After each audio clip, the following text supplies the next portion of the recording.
Ironically, the kid grew up to be gay anyway, which means Kevin Spacey can sniff that shit out like a truffle pig. Yeah, he's one of me. And not the victim blame, but it seems like the kind of situation that a gay 14-year-old would get himself into.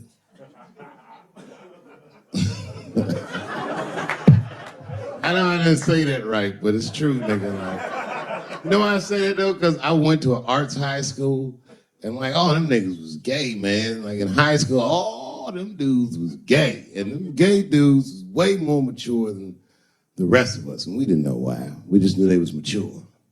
You ever see a gay dude at lunch? Perfect posture, nigga sitting there. Eating, responsible. Then to take that thermos out, he'd be like, what the fuck is that? Is this nigga drinking wine with lunch?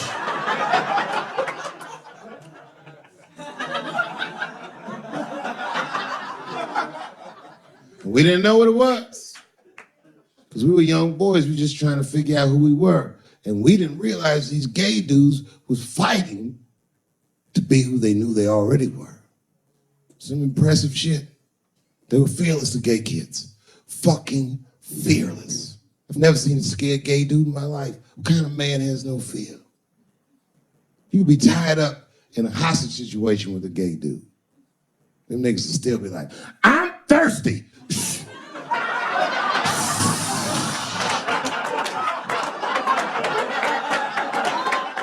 I'm thirsty, David. I need something to drink.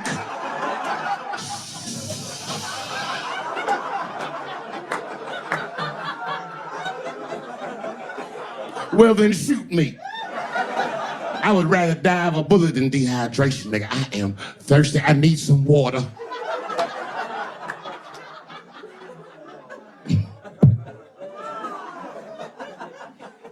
But all jokes aside, Kevin Spacey shouldn't have done that shit to that kid. He's 14 years old and was forced to carry a grown man's secret for 30 years. Jesus Christ, he must have been busting at the seams with that one.